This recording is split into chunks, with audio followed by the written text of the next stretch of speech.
Well, legendary singer Tony Bennett has now revealed that he is battling Alzheimer's disease. And the 94-year-old surprised many of his fans when he said that he was diagnosed with it back in 2016.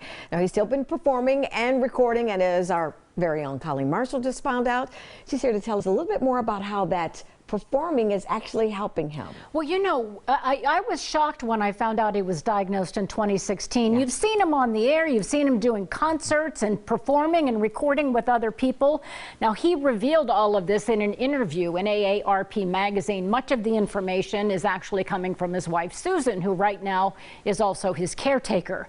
She says he's not always aware of where he is or what's happening around him, but at least twice a week, on the advice of his doctor, he goes through a 90-minute rehearsal session with his longtime piano player.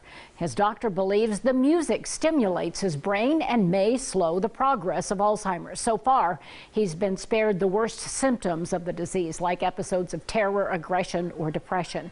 For more than a dozen years, we've been focusing on Alzheimer's here at NBC4 with an annual program highlighting research and human interest stories. Several years ago, I interviewed Dan Cohen, an Alzheimer's Center volunteer who discovered by creating playlists of music special to the lives of the individual patients, music helped them reconnect. He made a documentary called Alive Inside. You may not be able to recognize your own family members or communicate, but when you hear music that was personally meaningful from your youth, that may just light you up and have you remember who you are, and instead of being maybe slumped over and out of it, you're like, oh wow. I couldn't believe the music let Denise push away her walker. She'd been using that walker every day for 2 years.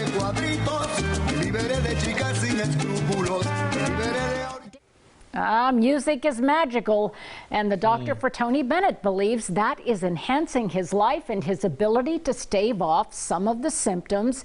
And I can tell you, my mom, you and I have talked about this. She had Lewy bodies dementia, and 6 months before she passed away, I took her out. She was dancing and singing every word to each song in there. My mom would remember songs. She could sing every word of Danny Boy. We would go any Christmas music she would sing. So it does make a difference. Yes.